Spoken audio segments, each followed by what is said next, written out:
Do you feel like your go-to-market is more like random acts of marketing? We're going to talk about a more planful approach in this episode of Closing Time.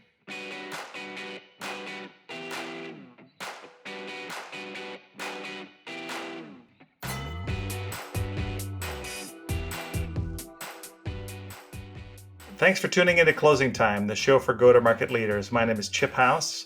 I'm CMO of Insightly CRM, and today I'm joined by Jennifer Zick, who's CEO and founder of Authentic, a community of fractional chief marketing officers. Welcome to the show, Jen. Thanks, Chip. Really glad to be here.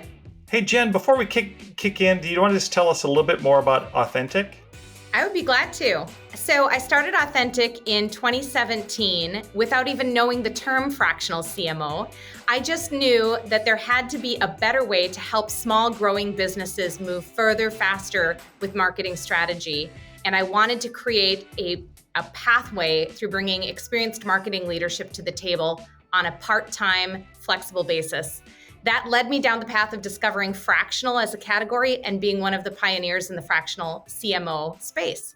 Yeah, that's great. And so that's why I wanted to talk about this today, because in the work that you do, you and a lot of your fractional CMOs work with hundreds of companies, right? And so I think one thing has been shown in the work that you've done is there have a general problem with marketing, right? And a lot of them have programs that are in disarray or maybe not planful. And so they seem like random acts of marketing. So much so, in fact, that you've actually went ahead and trademarked the term overcome random acts of marketing. So tell me more about that and what that means. That's right. Well, it can sound like maybe a little bit of an insult, but honestly, it's a compliment because every business that I've ever met goes through really a natural evolution as they grow. And we work at Authentic Brand, as you mentioned, with hundreds of businesses across the US and sometimes beyond. And these businesses are usually somewhere past the $5 million revenue mark and growing beyond that. And along the way, their stories have a lot of commonalities. They're often founder-led, sales-driven. They're starting to achieve critical mass. And you know, Chip, as a founder and entrepreneur, that getting to that stage where you're achieving critical mass means getting there, you've done a lot of experimentation along the way. You've taken a hypothesis, you've refined it, you've trialed and errored different messaging, you've tested different markets, and you're starting to find your fit. So that means you've created some random acts of marketing. And now to scale, you really need to reorganize and put the energy in a specific direction to go to market. And that's when you need to overcome random acts, put the right leadership in place and the right program and structure to get there and create that true sustainable strategic sales aligned marketing engine. Yeah, it makes a ton of sense. And I can definitely see how founders, focus on building a product, building a go-to-market, definitely building a sales team. Can I sell this as the founder? Do we have product market fit? How are our customers getting success from our product? And marketing becomes maybe 40th on their list, right? And so their initial, even if they hire a marketing person, their initial trials with marketing are probably pretty random. Okay, so that moves us into, so what do you do about it? Well, when I started Authentic, I knew that we needed to bring both the wisdom of experienced marketing leadership to the table on a fractional basis, but I also had gathered 20 plus years of sales and marketing leadership experience in my background, and I wanted to bring that leadership to the table with a consistent approach. We call it our authentic growth methodology. So when our fractional CMOs are onboarding to a client, we're stepping into a moving train, right? They're doing a lot of good things, but they're not necessarily confident that when it comes to marketing, they're doing all the right things in the right way, in the right order, with the right budget and the right resources to get the right outcomes.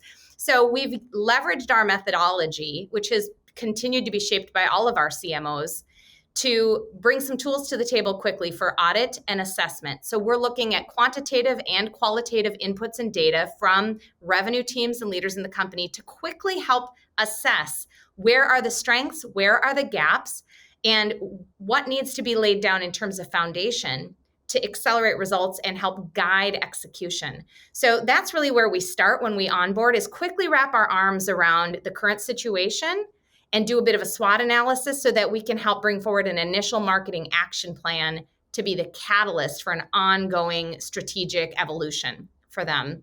And that we can deep dive a little further into what's included in that methodology, but that's really where we start. Where are we strong? Where are there gaps? What do we need to do in the first 90 days? Yeah, I'm super interested about that actually. So it makes sense that you would start with metrics. So I assume you're looking at, overall performance of marketing campaigns, who you're selling to today, what are your revenues, what is your average deal size, maybe what channels are working, which ones aren't, what does your messaging look like? I mean, what else are you drilling into? Well, there is data, but there's also data in terms of how the team would measure their maturity on a number of different attributes. So we're really looking holistically, right? And we also have to start with the assumption that we might be walking into a client situation where they don't have mature data or even captured data. So when we're working with companies that are growing into that critical mass stage, some of them have put down great systems and processes and tool to capture baseline data, turn that into information that becomes intelligent insights, but most of them are kind of all over the map. We're starting with that foundation element, and inside of foundation, we're looking at what is your ideal customer fit? What's your ICP? What's the profile of that? And then what is the brand that's going to resonate, and what's the go-to-market message foundation that matches up to your ideal client fit? How does that need to evolve from where you are today? And then we got to look at technology and systems and process and data and metrics and KPI. And across all of those foundational elements, most likely they've been doing some of the things, but we need to really pull it together and take it to the next level. So it can be really scary for founders and sales leaders of early stage growth companies to talk about narrowing down the ideal client fit. They've been living in the land of any revenue is good revenue, but now they really need to focus on where's our healthy, happy growth revenue that creates the right kind of growth and balance in our business. So that's a really important place to start before you start executing. Yeah, as a marketer who's been doing this for a while too, definitely that's the first thing I want to know. Well, what do we sell and who are we selling it to? Because I need to know more Mm-hmm. about those people. What's their pain? What are their preferences? Where do they hang out? Where do they get their information? All those things are super important. We actually talked about ICP a couple of different times on this program, but it's a great place to start for kind of any marketing strategy for sure. And I like, some of the challenges that you ask your customers, right? And so, first, talking about ICP, who should we matter to, right? As a business, who are we trying to matter to, and why should we matter to them? I think is paraphrasing essentially what you ask. Talk to me more about those questions and what you learn. For sure. Well, it's fascinating because every time I speak with a new prospect, the conversation usually starts with something like this. Should we be doing social media? Should we be on Instagram? Should we be at more trade shows? Should we divest from paid media and invest in more original content? The questions are at the tactical level. And I can't possibly answer those tactical questions without leveling up. So if I were to show you, Chip, a one-page snapshot of everything that a CMO on our team will eventually build into a marketing plan with the authentic growth methodology. If you'd imagine, at the very top of that page is purpose. What is your life-changing purpose for existence as a business? And at the very bottom of that page is tactics. What are we going to implement? In between is the foundation we already talked about: ideal customer fit, brand message, process, technology, data, and metrics. And then it's activation through channels. But all of that can be really overwhelming. And so the way I take that all down is that great marketing, no matter what kind of technology tools or tactics you're using, great marketing fundamentally always answers the question of who do we want to matter to?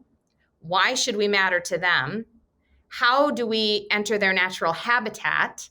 And then when we get to their natural habitat, how do we build trust? Because too many brands who have been founder-led and sales-driven go straight to, oh boy, if I've got a potential ICP on the line, I start selling.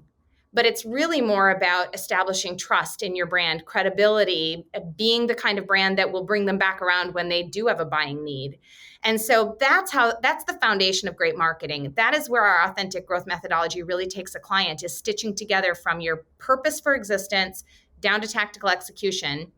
Once you know who you're trying to target and why you should matter to them, and what their natural habitat is, then the channels and the tactics start to unfold naturally.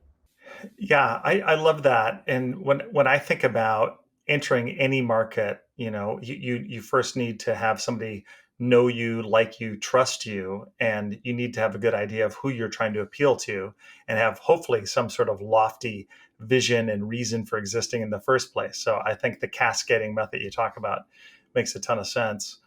So, one of the things that you work on, I'm sure, Jennifer, quite often is taking all that information and you build new messaging. You work with the companies to build a messaging plan. And so, talk about how that initial framework helps you do that and what sort of the initial messaging workshop might look like.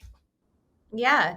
Well, when I first launched Authentic, a messaging workshop was a required component of every new client onboarding through our methodology. Now, today, given the way our methodology has evolved with our assessment and audit, sometimes we've identified that there's foundational work that needs to be addressed in terms of purpose and business goals, even before we get to messaging. And we've also recognized that as CMOs, not every CMO is gifted with brand messaging as their core strength, right? The job of a CMO is to be the orchestra conductor, if you will, to see the big picture, to be able to knit together everything we already talked about from purpose down to execution and going to market with that right essence. So the job of the CMO is to bring together the right skills at the right time to orchestrate all the right pieces. And so at Authentic, we know we're not an agency. We're marketing leaders. So we've also curated a network of ally partners that are the ninjas of different aspects of executing on the plan and building the components of it. And so we work with some really talented brand messaging experts that we bring in and we orchestrate as part of the workshopping. And sometimes that involves research. Sometimes there needs to be voice of customer. There needs to be some stakeholder research. We need to understand the market and what are we aiming at and how much market is available for us. And then we can start to build on that messaging together. And the messaging framework, and we even worked with one of our own ally network partners for Authentic's messaging. Because here's what we know to be true. It's hard to read the label when you're inside the bottle, right? Within our own businesses, we think we know what we need to message to the world, but we've been so close to it for so long that we might not see from the outside what the message needs to be. So sometimes bringing in a third party to work with you and articulate that is super helpful. And that's usually how we approach the brand and messaging side of it. And then that results in a framework that ties together purpose all the way through to how that message needs to be exhibited in your various, channels. Yeah, I 100% agree on the objectivity that's needed to do that effectively. And often, in fact, the CEO or the founder has even, more issues when it comes to thinking outside of the box, because they've got used to selling a product in a certain way, and they have an idea, and they tend to trust their gut feel whether or not it's actually bears out in the data. And so some of the messaging Yes. that we've done at Insightly has been starting out with the research to really understand what the market demands are, and what some of the specific pain points are in the market we're trying to serve, so such that we can better solve it, right? Yes, absolutely. You're accurate about the founder and the CEO role, because especially if you've been the founder who kind of gave birth to the original Yeah. hypothesis and the original purpose. Like I can speak for myself when I started Authentic 7 years ago, like there's a lot of things I can sell to the world Hmm. and there's a lot I passionately believe in because of who I am and the role I play in my business. But ultimately as a business gains shape and that critical mass we talked about, other people have to be able to sell what it is that you bring to the world, and the world needs to be able to understand your common sense language for the problem they have that you solve. And the CEO founder is often the very last person who should like try to create that content. They should absolutely provide that passion, that vision, that the energy for the purpose that we're bringing to the world. But bringing the right experts to the table with the objectivity and the word experience and a voice for the market is that's the right formula. Yeah, 100%. So one of the things that we've talked about also, Jennifer, is, in a lot of organizations, your fractional CMOs discover that marketing, if there is a team at the org, kind of has been pigeonholed into maybe making brochures for sales, or they're doing, kind of basic lead gen, which is all about sort of top of funnel activities, trying to capture marketing qualified leads. and phone numbers and email addresses and things like that. So it's not very strategic and sort of inherently kind of random acts. So, obviously the framework is about getting them beyond that, but talk to me how you do that. Well, it really requires a change of perspective and a deeper understanding about what the role of modern marketing needs to be to grow today's businesses. Because marketing, depending on the industry that you're speaking with and how progressive they are, there's one of two pigeonholes that marketing is stuck in. One is marketing is the department that makes things pretty and sound good, and they spend our money on creative things we don't understand, and we just hope it works. Or if you're a more digitally savvy company, often marketing is pigeonholed, as you said, on the demand gen side only. It's all about marketing creates the leads and hands them to sales, and then sales works the deals and creates the revenue. But in reality, whether you're B2B or you're B2C, but specifically B2B, let's talk about B2B because those are the teams that have the sales expertise usually. Marketing is the thread that stitches together the brand connections across the business for all the stakeholders. And so when you're an early stage company, demand gen is a primary function of marketing because without new business, you don't exist and you can't scale. But as your business becomes more mature, it becomes just as essential to retain the clients that you do have, the customers you do have, to retain them and grow them and nurture them and turn them into success stories and ambassadors for your brand. And so you have to really flip the funnel and extend the funnel so that the role of marketing, yes, it's still demand gen, it's still lead creation, it's still qualification, but then, and it is sales enablement and support, but then it's also the brand experience for working alongside of account management and with the customer experience and being the active organization that harvests the success. What are the success stories? What are the recommendations, all of the reviews? How do we harness all that success to remarket it back to the world again? So marketing really has to follow that entire customer journey. And so I really encourage businesses to not think about their marketing budgets as only lead gen or demand gen, but think about your marketing team and your budgets and your roles spread across the entire customer journey. And also don't forget, especially in the ecosystem we live in today, that your brand also needs to attract and retain great talent. Your brand also needs to build trust with other stakeholders, investors, employees, prospective employees, partners, right? Brand is everything your business promises to the world and everyone who matters and how they experience that or not, right? So you've got to be able to leverage all your marketing expertise across that whole experience. Yeah, I can tell you as a CMO, I really touch all areas of the business, and it's why more of the popular ways to look at a B2B flow now are the hourglass or the bow tie funnel or the flywheel type of thing, because having that journey in mind that ends in a customer and becomes advocacy is just so critical for how to think about go to market, especially in a B2B setting. And it truly is a complete journey, kind of end to end. I think a lot of founders that you talk to probably don't think of it that way when you first talk to them. No, and I think it's because of the natural evolution of businesses and how they're born from where we started the conversation, founder-led, sales-driven, early-stage businesses that aren't doing a lot of organized marketing are winning and serving and remodeling themselves as they go, right? And it's not until they're a little further down the road that issues like, oh, retention, oh, expansion, oh, diversification, oh, like product innovation, those things start to become a reality. And marketing is the thread that ties it all together. And it is the voice and the perspective of how we deliver on the promises we're making.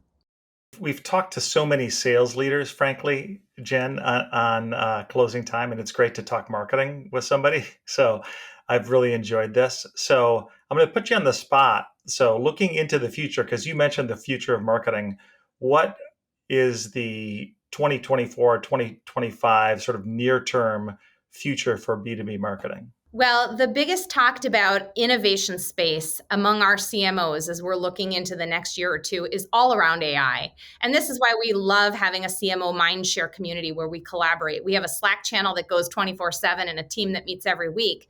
AI is a big topic of conversation, and almost every business of every size is experimenting with where it can add value and testing what its limitations and liabilities are. And so having that kind of willingness to experiment and explore is important for the marketing teams of the future, and to continue to understand the value that only people can bring to the equation. Ultimately, you and I know that, we're selling human to human. That's not going to change. But the skill set that's needed to leverage technology, that keeps changing. From the time you and I were early in the CRM space and the email space, it's changed exponentially. So that pace of change is not slowing down. And so marketing teams of the future are going to embrace being leaders and learners and networkers, like draw on the collective wisdom of other marketers around you. Yeah, for me, definitely it's AI is in the passenger seat, and I'm Luke Skywalker piloting the ship. That's how I kind of try to think about it. So it's R2D2 and Luke.